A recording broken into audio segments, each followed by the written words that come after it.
I'ma dye my whole life pink. Hello, everyone. Welcome to this week's podcast, Family Movie Night. My name is Austin. Autumn. Quinn. And tonight we're going to be recording a podcast about Pineapple Express, which was, whose selection was it? I think it was mine. It was definitely Quinn's. Yeah. Quinn's selection from last week, Pineapple Express. But before we do that, let's just jump into some movie talking stuff. Yeah, let's get a little dialogue going. Let's some dialogue. Look, get a screenplay going. Do you guys have any, you guys see anything this week? We saw Aladdin. Yeah, we saw Aladdin and was it? Booksmart. And Booksmart. Booksmart was really, really good. Yeah? Yeah. Aladdin was we not. were sad. You were sad? Yeah. What do you want to hear about first? I guess you'll have more to say about Booksmart. I have more to say about Booksmart. Then let's throw in Aladdin first then. Let's throw it under the bus. Yeah, Aladdin was, I think my biggest thing was I was just really bored with it, and it shouldn't be boring. It's like Guy Ritchie, it's Aladdin, there's a genie, it's adventure, so much going on, and it was just my favorite character was the magic carpet. Wait, it's still in it? Because I didn't really see it in the trailers. Yeah, it's a straight Everything's up in it. It's literally the adaptation. cartoon. It's literally the cartoon live action, which is fine. I mean, Which is fine. I mean, that's a tough one because you don't want to just shit on the source material because then no one's going to be happy with the movie. Mm-hmm. But you also don't want to just do exactly the source material because then it's like, why did you make this movie?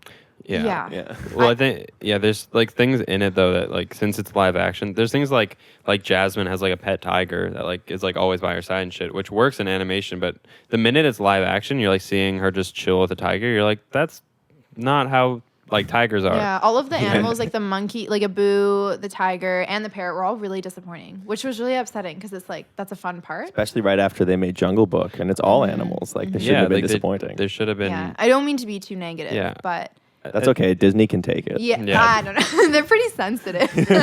They're fine. They don't need us. I get Austin and I both acknowledged after we were hey, these movies aren't made for us. I get that, but.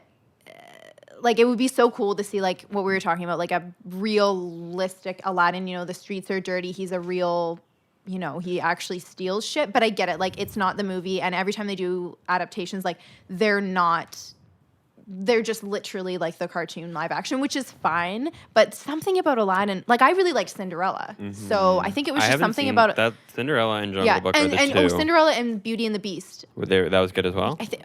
Yeah, they were both. Yeah, pretty fun. I haven't seen them. But the best part of the Aladdin for me was Naomi Scott's Jasmine. She was incredible. Mm-hmm. She was incredible. Mm-hmm. I just don't know why they didn't.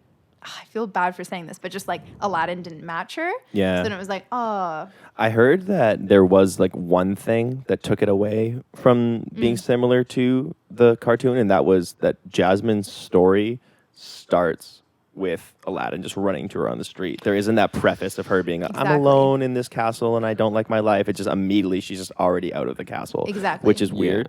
I don't really remember the animation, but I don't, in this one, I mean, spoilers if anyone gives a shit, but, she's with him when he does, one jump. Oh, yeah, that's not in the animation at all. Yeah, it's just him, right? That's the preface to his character. Whereas this one, it's they run into each other, and then it's he does one jump, but she's there. And it's just it's my favorite song, and I was the minute it started, I was uh-oh. Yeah. It just wasn't, fun. Mm-hmm. Yeah. And, I'm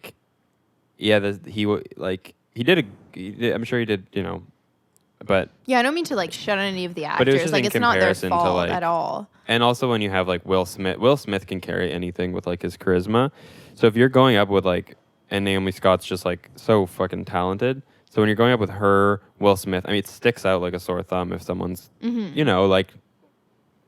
especially if they're in every scene. Yeah, but I don't mean to blame him. It's the movie itself. It's not the actor's and fault. I just even thought the whole vibe of the movie, there's a scene, it goes the end, and then there's just a dance sequence at the end. After the end? After it says the end, there's a dance sequence. Bollywood. And I go, and it was really cool, Bollywood dancing. And I'm like, why wasn't it like this the whole time? And Will Smith is, I literally thought he was his best. He's looking at us in the camera. So obviously the movie's over, but he's dancing and singing. And I was like, why wasn't it like this the whole time? This is so fun. I love watching this. And I didn't feel that. So Yeah. Interesting. Yeah, I mean, I don't really have a lot of excitement or expectation going into these new Disney live action remakes. And it's not because I don't trust Disney or don't like the stories. It just sort of feels like they've all been kind of mediocre. None of them have been like exceptional. The only one that I feel really excited for is The Lion King, and that's kind of solely because of the too. cast. It's not because of the movie itself or the marketing, because once again, it's probably just going to be the same movie,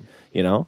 It's also Jon Favreau did the Jungle Book, and that was, from what I haven't seen many of the adaptations, but I think that's my favorite one. Yeah. Because it is like it adds stuff that's cool, and I just like it's just it's just really cool and well done, and I think him doing The Lion King too excites me. Well, I think he made a good decision by picking up The Lion King and The Jungle Book, which are like the only two that are primarily not humans. They're primarily animals, so it's still animated pretty much. So it gives him a lot of leeway to make it still an animation that just looks more realistic as compared to trying to make a live action version of Aladdin, where like, Aladdin it's kind of fantastical. It's not realistic. It's just real people. So when you try to translate that to a live action version, it's just not going to feel That's a the good same. point. Like That's you're a really talking good about with point. the animals, like the mixture of real people and animals in that way probably was jarring. Whereas in the Jungle Book, it's like almost all animals I except remember for I Mowgli. loved Aslan Yeah. and Narnia. I thought that shit worked, but I was Liam a kid, Neeson. so honestly, True. I guess the movies just aren't made for me. Yeah. Liam Neeson But- carried it. I think, I mean, the thing too with Mowgli, it's like, I'm not like, oh, not my Mowgli. You know, I'm not like, oh, a kid. Yeah, It's like, yeah. he's a kid in a loincloth. Done. Yeah. Whereas with Aladdin, it's like, I don't know, if he's like a street rat, Street rat. I feel like he should be, a street I hate rat. that part when Yeah. You know, like a little bit. You Yeah, should be like a criminal of some kind. The only character that should have been like over the top beautiful was Jasmine, but both Aladdin and Jafar are just like gorgeous. Yeah, that's the thing. Jafar's just like a really handsome dude the whole time and not really intimidating Yeah. the whole time. But not for me, I guess. Not Yeah. my, Okay, Booksmart. Yeah, so Booksmart. I don't know anything about it. I was don't going to know go see a anything. movie the other day, and someone was like, "Do you want to see Booksmart?" And I was like, "I don't know." So we didn't go see you it. should go see it. Yeah, Yeah. it's great. Yep. It's so good. Great. I was so impressed. It's what's her name? Beanie Feldstein and Caitlin Denver. Beanie is Jonah Hill's sister. Oh. So that's cool. She was in. Do you see Lady Bird? Yep, Yeah. So she's like the friend. she's Lady Bird.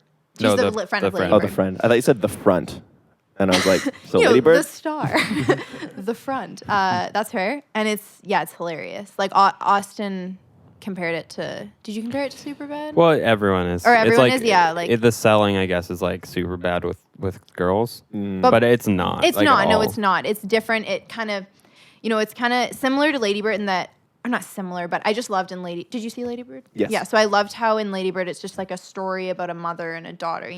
That's not something I watched when I was growing up. Really, I don't think there really was movies like that were real and like kind of hit you emotionally. And same with Booksmart. I was like, this is a story about these two girls who are like best friends. I'm seeing shit on screen that I never saw growing up about like female masturbation or like lesbian sex. Like that's just it existed, but it wasn't.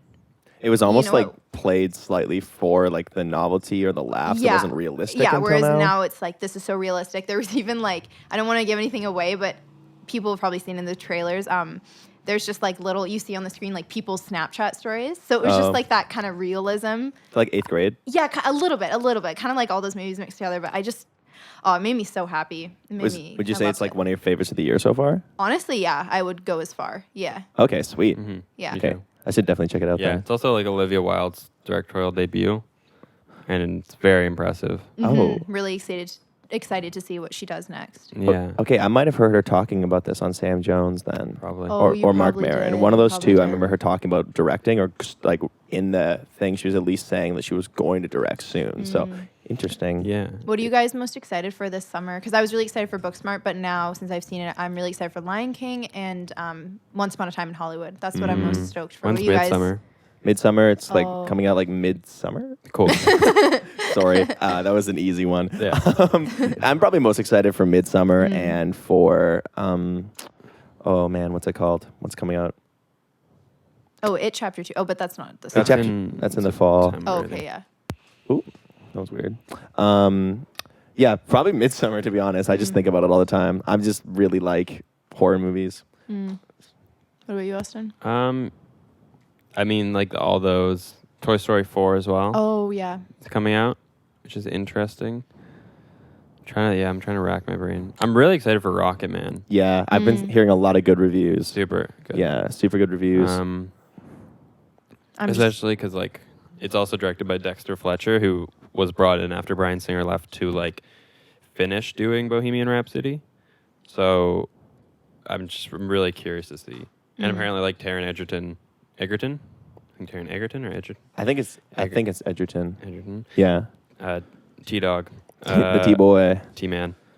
Yeah. Apparently, I've heard like a few critics and pundits talking that he gives a performance that's like on par, if not like not better, but like he has more to do than Rami Malek did. More to do. Like Yeah. more just like depth. It's R-rated Oh, too. yeah. Yeah. Like And so, that's- there's just it goes into more, and he's singing the songs.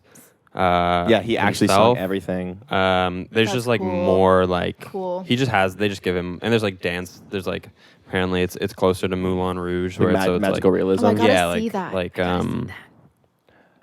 like big like sequences and musical, like almost like a Broadway musical.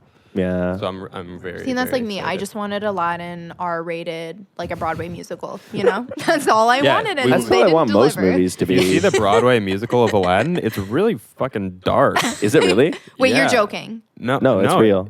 No, I yeah. mean it's actually Dude, dark. Jasmine falls off the carpet and like breaks all her limbs. Wait, and they have are to you carry her are you back. lying? Yeah, I'm lying. Oh, I thought I was pretty stoked. You had that locked actually. and loaded. I fully You had believed like you had a lot yeah. of intent behind Breaks those all words. her limbs.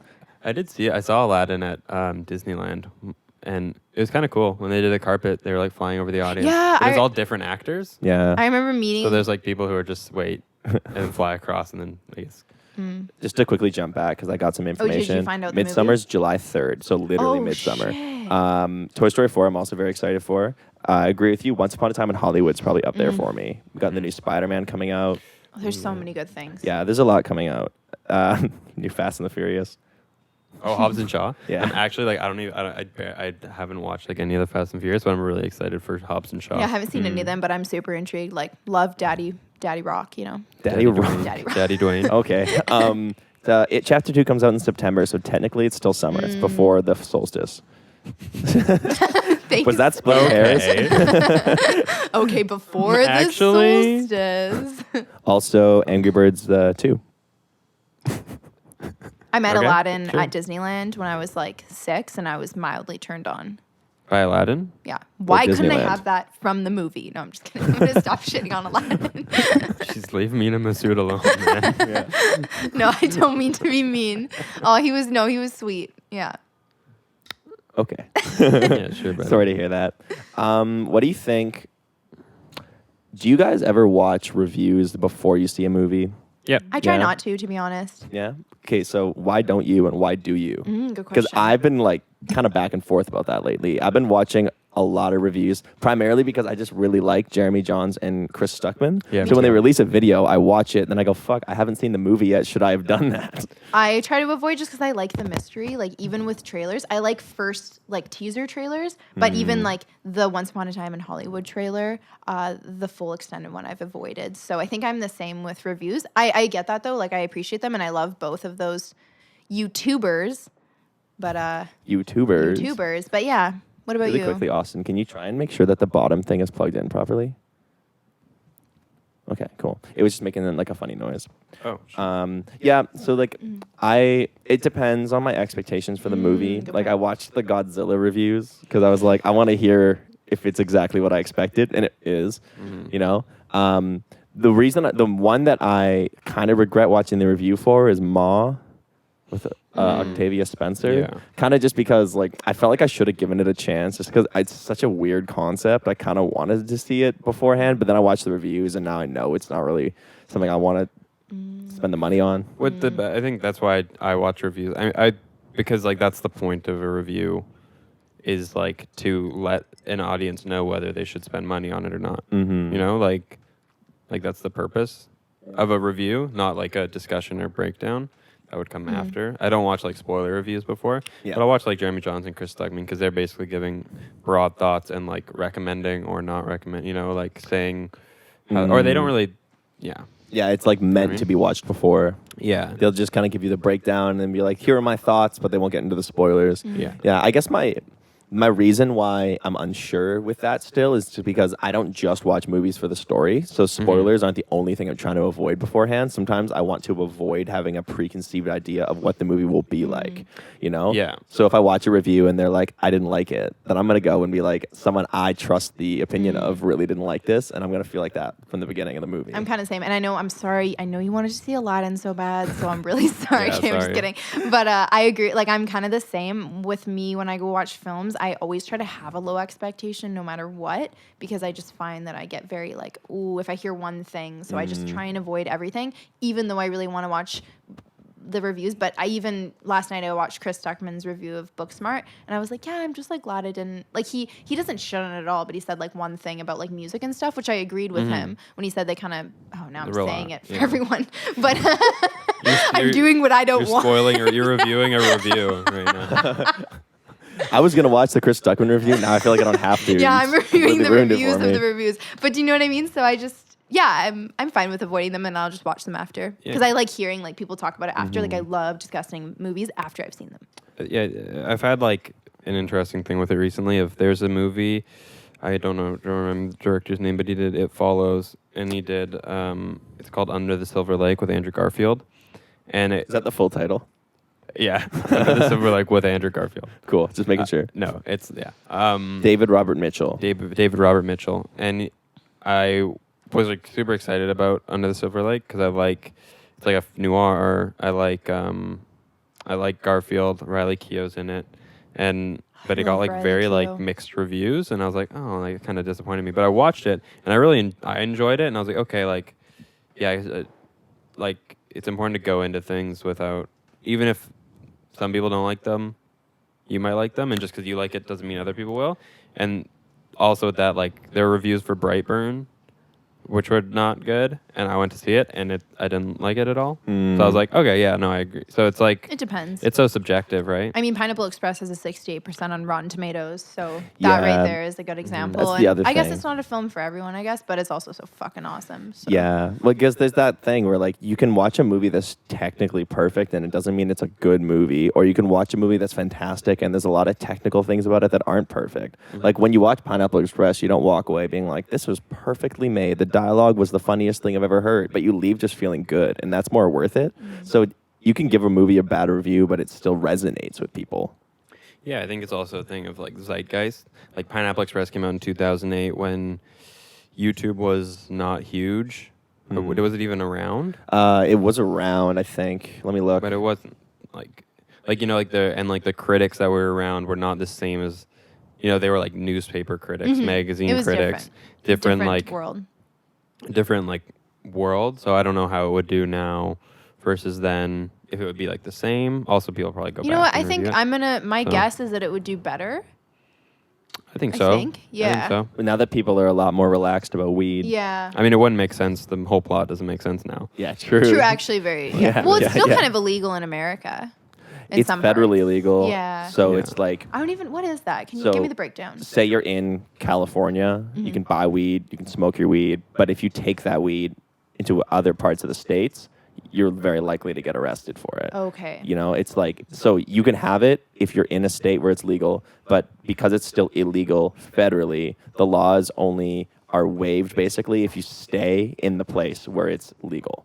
Okay. Do Yeah. you know how many states have legalized? It's like half. Oh, I didn't know half, that. yeah. I thought it was way less. Oh, that's good. It might be half. That Oh, might, okay. yeah. They That's just good. legalized magic mushrooms in Denver. Mm-hmm. Colorado, Oh. not Denver. That's a city.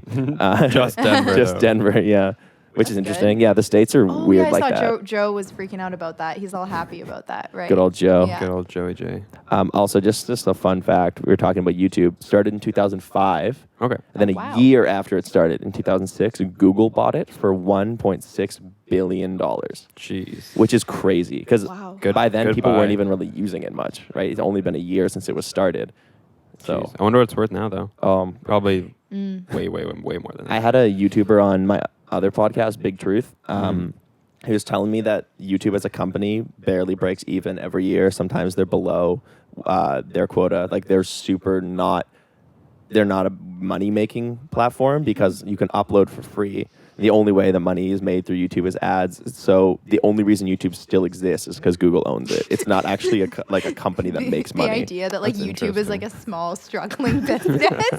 Right? Isn't that Like, the whole weird? time- that's like trippy. 6 dudes in like They're like struggling Silicon really Valley. hard. Just like, In order to host all of that video, if you think about, there's like hundreds of thousands of gigabytes of video uploaded every day. You need just insane amounts of bandwidth and internet. And so it just costs so much money to run, and they don't make that much money off of it because they make ad revenue and they split that with the creators. So they basically don't make any money. The only reason it exists is because through having YouTube as a part of Google, Google has that many more people involved with them, so they're willing to shell out the money to keep YouTube around. Fuck it, man. I think I gotta go get YouTube Premium now. Right now? You know? I feel bad. Support. Yeah, fucking Feel bad for Google.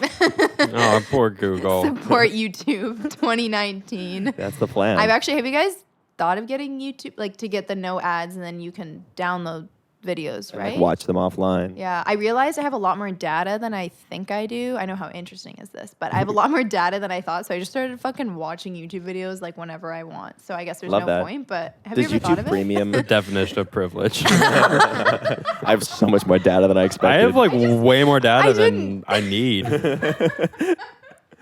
Brutal. I just had no idea. Yeah. That's good. It's good. I'm happy for you. I love YouTube. You can watch man. that much more content on a day-to-day basis. Yeah, it's great. I'm just getting all the content. Love that. So Pineapple Express. Pineapple Express. You want to roll into it? Yeah, give me do 1 it. second. Okay. Sure, I can talk. Oh, cool. Yeah, we can just jump into it. Let's jump right in. All right, Pineapple Express, the movie, not the weed strain, Not the which weed. is real, but came out after the movie. And not Pineapple Express 2. No, which is not real.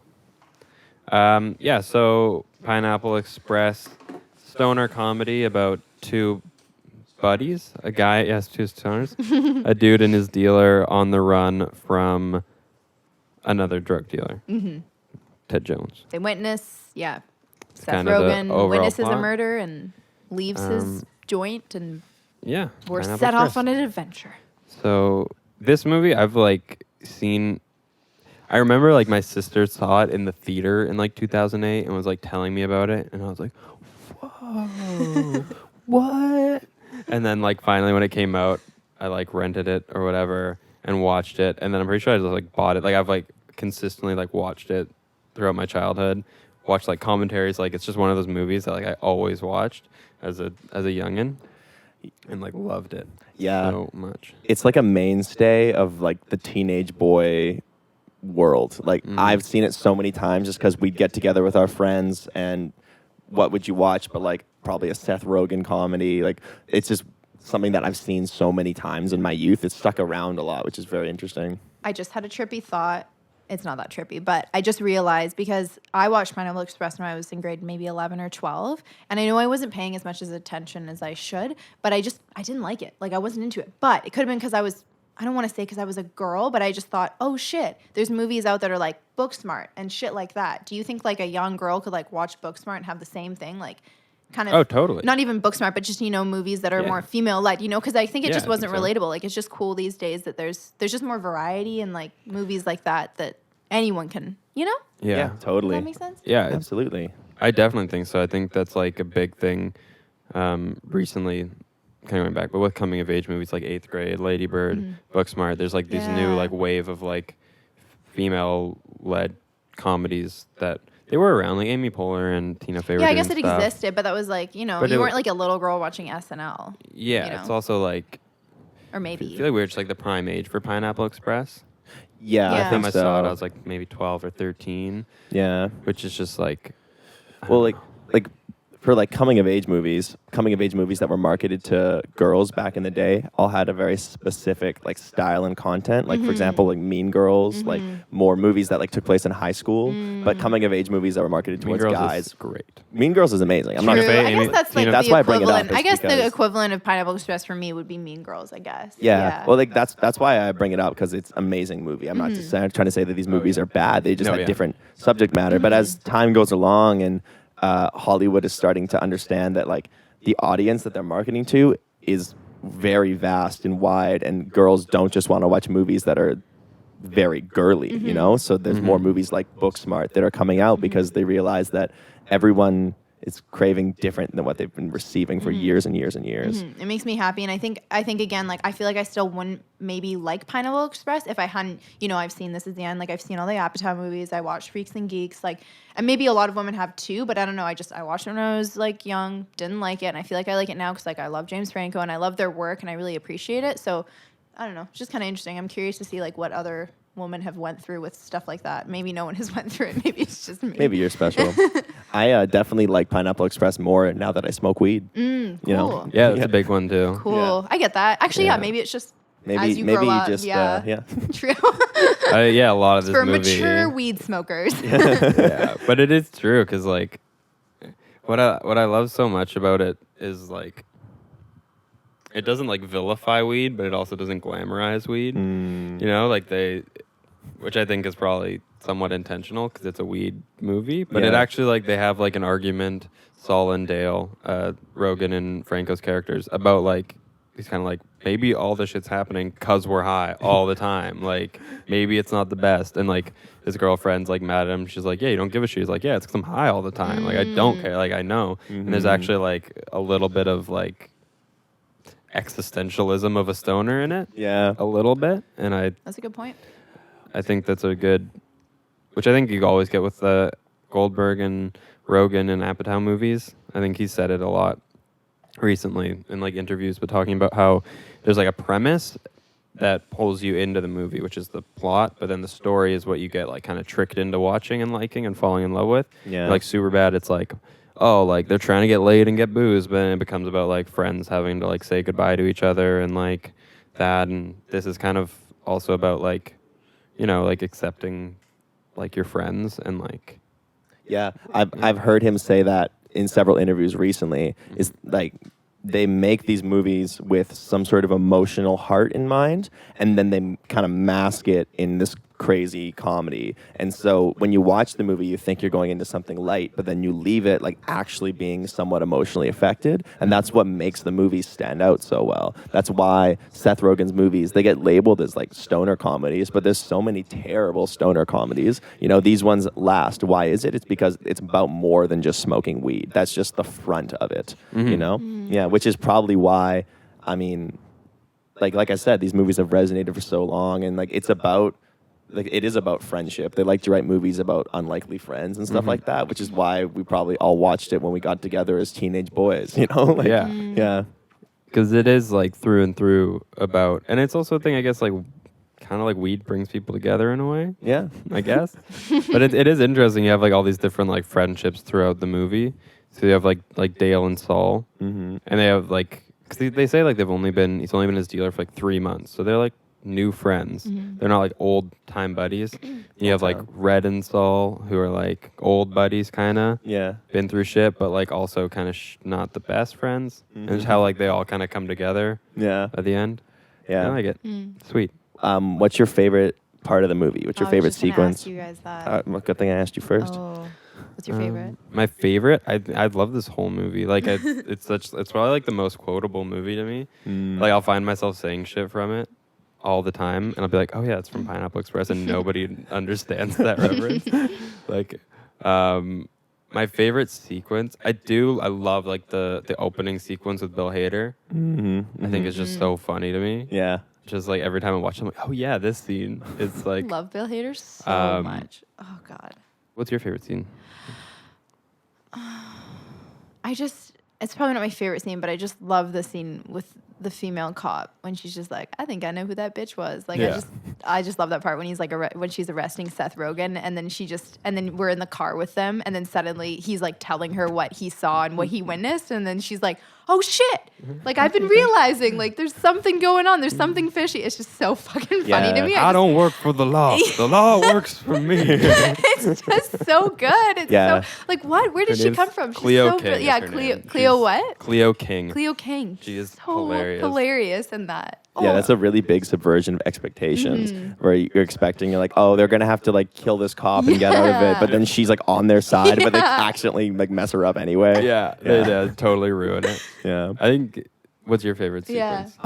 So the first one that comes to my head is there's something so just like nice and like warm and relieving about the last scene when they're all sitting in the diner talking, because you've just watched this crazy movie and they're just like basically just like sitting doing what we're doing now, just catching up on all the stuff that happened to them, and Danny McBride is like dying at the table and Seth Rogen's ear is not attached to his body, and like there's just so much happening, but they're just like sitting at the diner. No one is paying any attention to the fact that they're all covered in blood and dirt. Like it's just so normal, and I can't get over it every time I watch it. And It's it the was perfect improvised. ending. Yeah, it's all Cool. improvised Love too, which is so that. groovy. It's so So perfect, cool. dude, because it's just such a thing of like if you like have a crazy night with your friends, like the next day sitting and being Yeah. like, where do you guys go? You guys go on a car chase? It's awesome. Yeah, it's so true. Yeah, you It got gave shot me like that 9 feeling. times.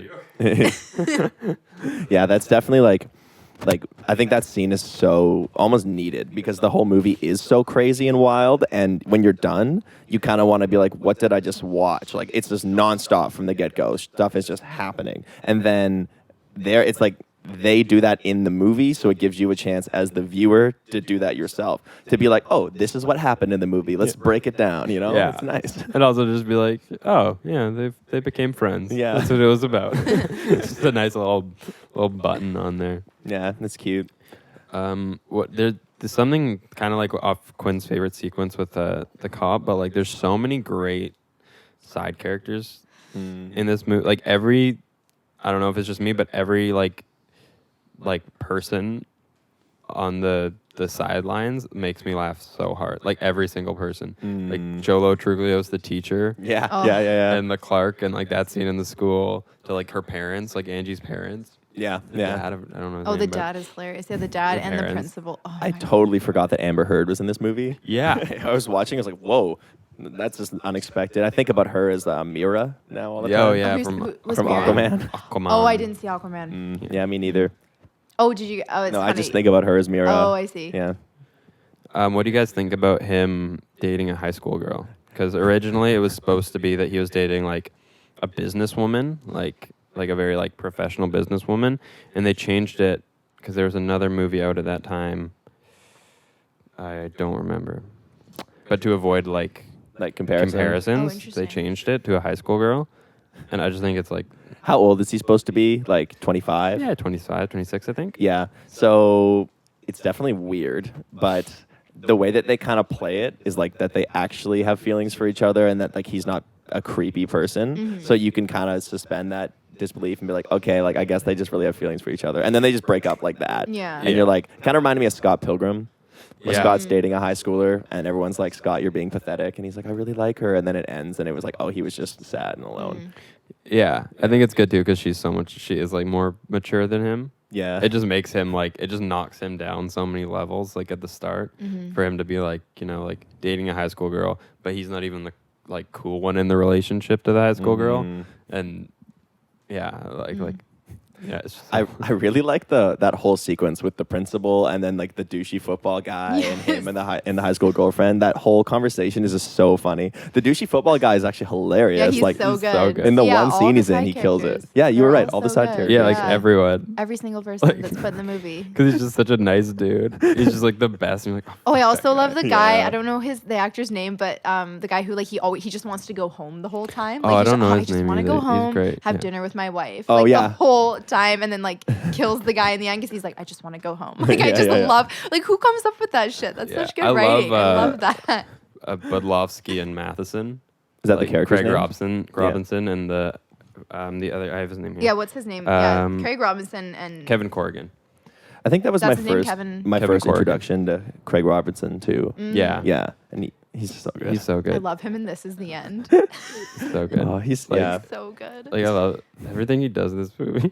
like all his lines just like then I heated. I don't know, like, all his like little lines that he just like yells out. Yeah, he's really funny in this movie. He's very he's somehow very almost vulnerable and kind of pathetic while also being kind of menacing simultaneously. Yeah. Like he cries a few times, but you're also actually worried that he's gonna kill people. You know, it's weird. He's like a really emotional hitman. yeah. He gets like really excited about like going to kill people. So exciting.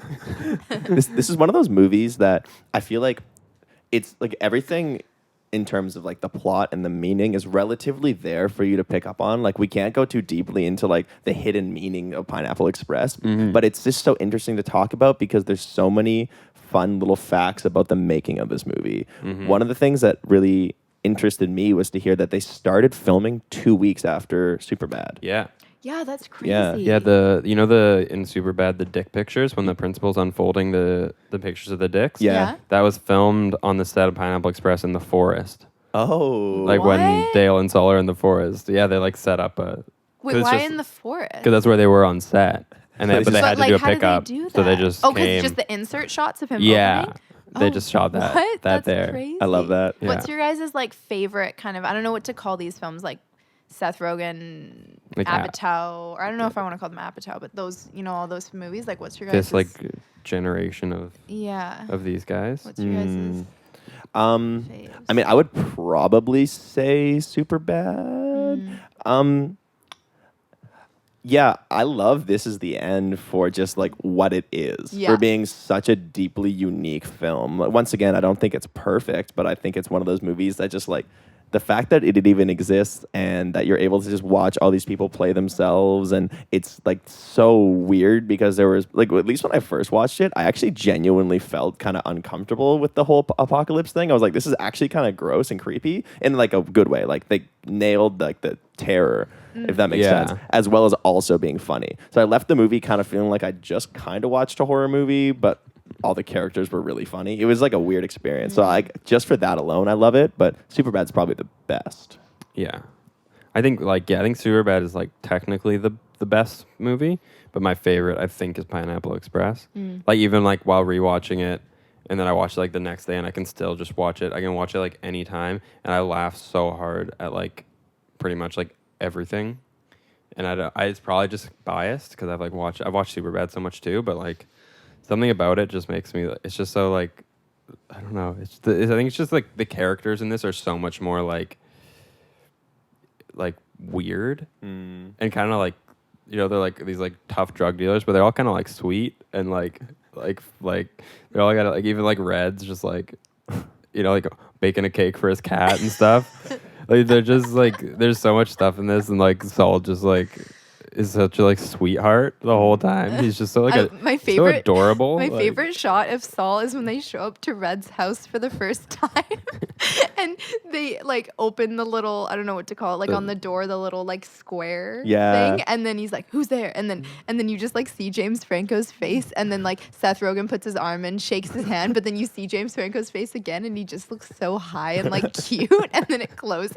It's just my favorite shot of James Franco. Oh my god, He does a great job in this movie. I remember He's reading so that Seth Rogen and James Franco were supposed to play the opposite roles, and then they switched. And I just think that's so perfect because this movie, I think, won a lot of people over to James Franco because he played like a lot of serious, heavy roles. And I think he had some people had this perception of him that he was like kind of like high art, whatever kind of person. Yeah. And then he did this role, and people were like, "Oh, he's hilarious and like adorable." Do you He's know like what year Spider-Man was? Like what was Oh, that it was like year? 2001. Was it similar? Oh, okay, so it was way.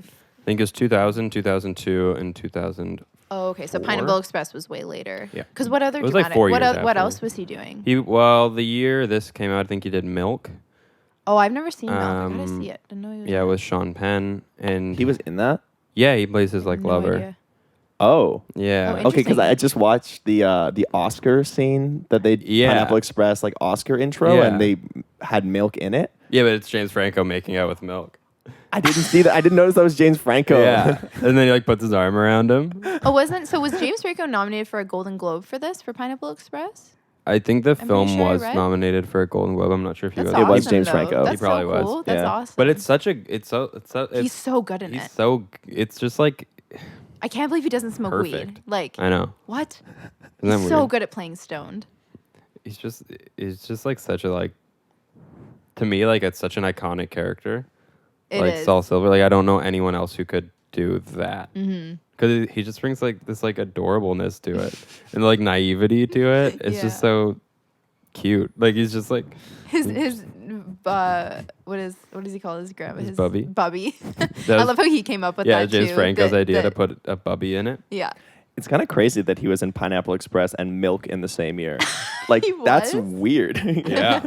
And then before that, most of his movies, he did all 3 Spider-Mans beforehand. He was in Knocked Up, playing a character named Soul. It says Who here. was he in Knocked Up again? Is he knocked up? It says I don't he's in remember Knocked Up. He that. has at least has a credit. Oh, Maybe he's just like a I don't very even in the remember background that. side character.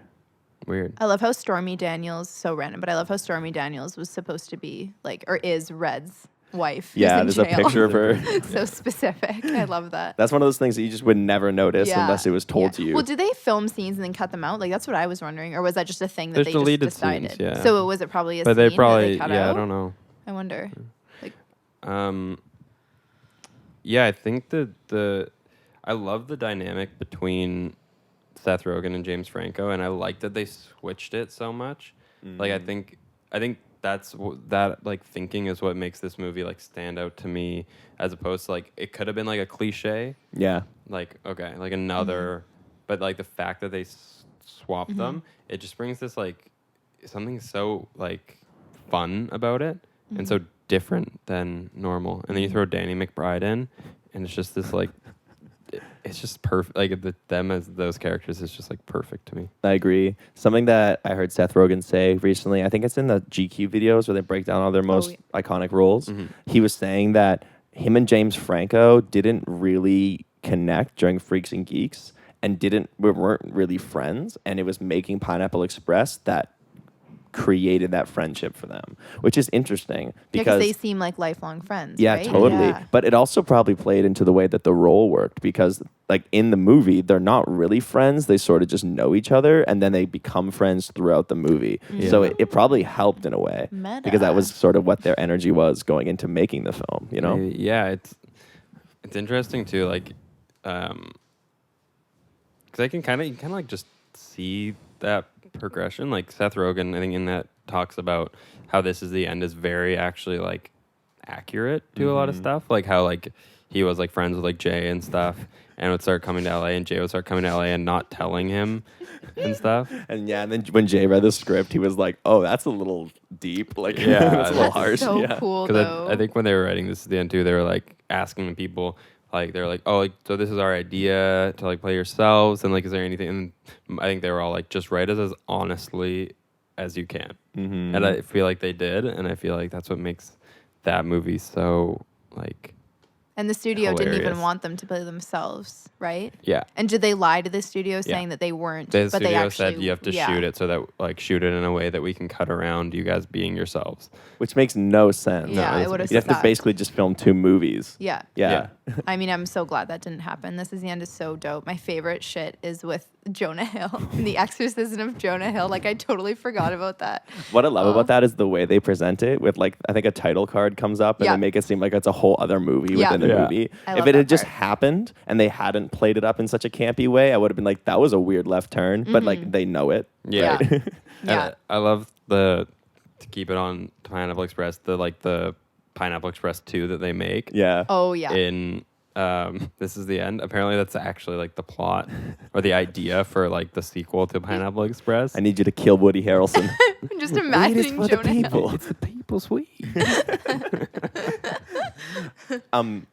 They released that as the Pineapple Express 2 trailer in April. So, like, if you go on YouTube and you search in Pineapple Express 2, it says official trailer and it's posted by Paramount, and you open it and it's just that. Yeah. scene Was from that This the Is first End. trailer for This I Is think the so. End? I think That's so, such yeah. a dope way. 'Cause I remember getting that. advertise I remember getting April Fooled. I was like so excited. I was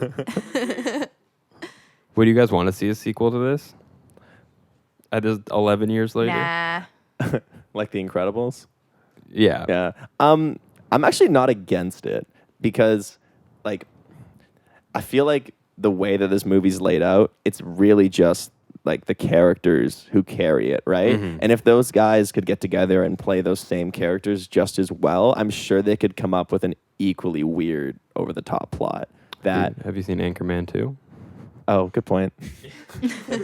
I take it back. Dumb and Dumber 2? Yeah, I'm Yeah. curious. I don't know. I don't need it, but I don't know. I think Maybe they I can think make it leave it work, alone. but I don't need it. Yeah. I think I want it because I want more, but also it's like, I feel like it just wouldn't be the same. Yeah. That's a very good point. Yeah. Yeah. But who knows? Yeah. I mean, I trust Seth Rogen. One thing I've noticed about him is even if like not everything he releases is great, he hasn't like lost his form. He's still just as good as he was when he first came around, right? So I have hope that if they made another one, it would go well, and it's very likely could. It's true. Or something else. Like I was watching a video and they were talking about they proposed like an animated series, which could be funny On Adult Swim. Maybe, yeah, just like Nick Kroll, but not. I mean, not like Nick Kroll. What am I saying? You mean Big Mouth? Like Big Mouth, but like yeah, I guess not kind of. Or like I think Napoleon Dynamite did that. They had an animated series. Really? Yeah, but I don't They know how. did? I don't know how successful it would be, but like that would be interesting. I would, or just like a straight up spin-off with Red. Yeah. I would watch.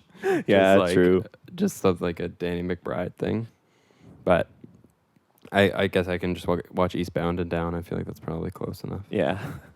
Yeah. Now that I think about it more, I almost feel like I don't want a sequel, because when you brought up the Anchorman thing, it made me realize that some movies, especially movies like Pineapple Express, they probably work best because it's just like a one and done story.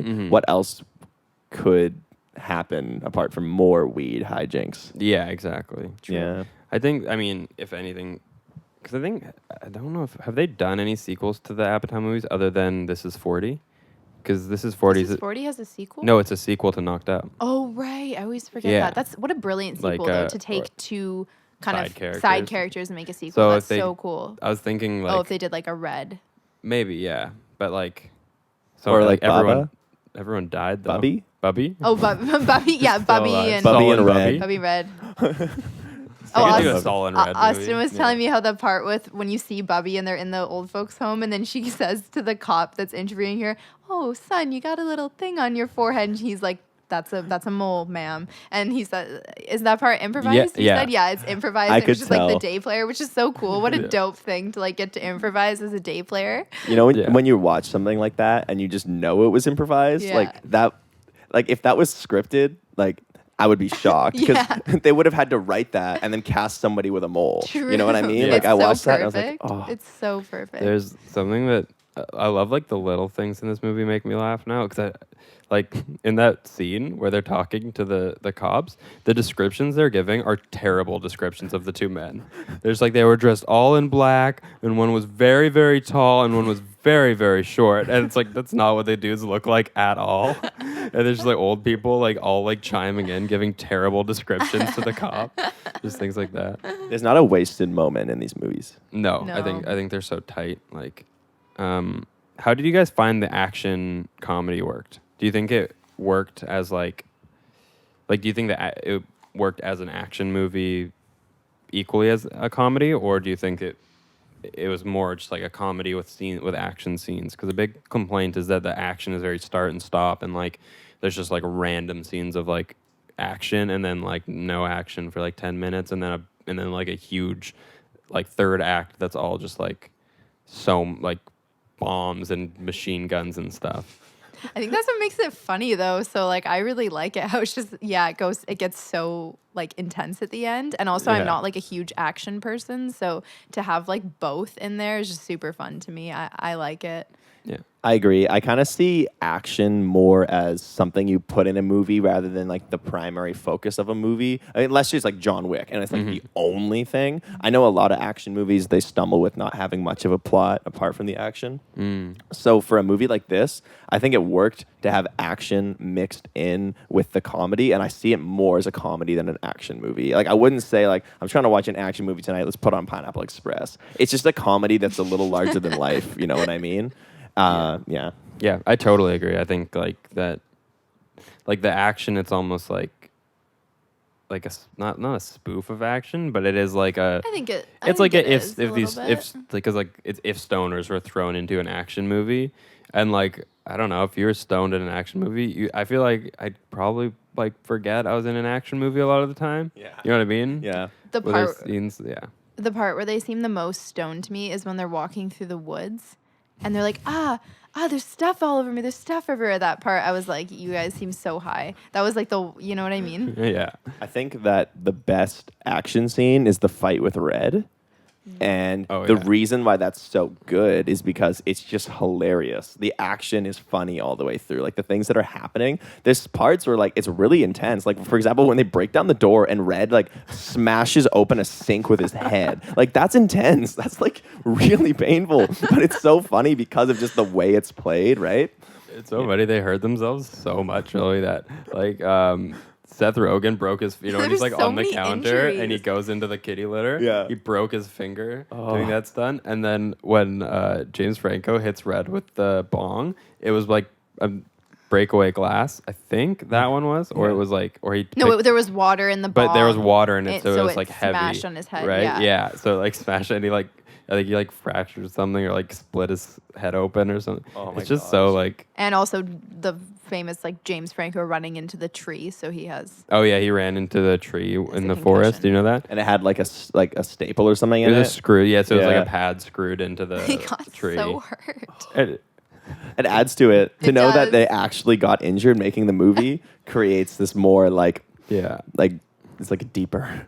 But Yeah. I guess like honestly, they probably just like couldn't afford stuntmen. Oh, and also I love that Danny McBride had to be duct taped in that chair for like so long because they couldn't like get him out of it, so he just stayed there like all Yeah. day. Apparently, everyone would just like ditch him. Like they would Yeah. go for Oh lunch my and just leave him there. And God. so Seth Rogen would like get his lunch and eat with him because he was like, everyone else is leaving you alone. I feel so bad.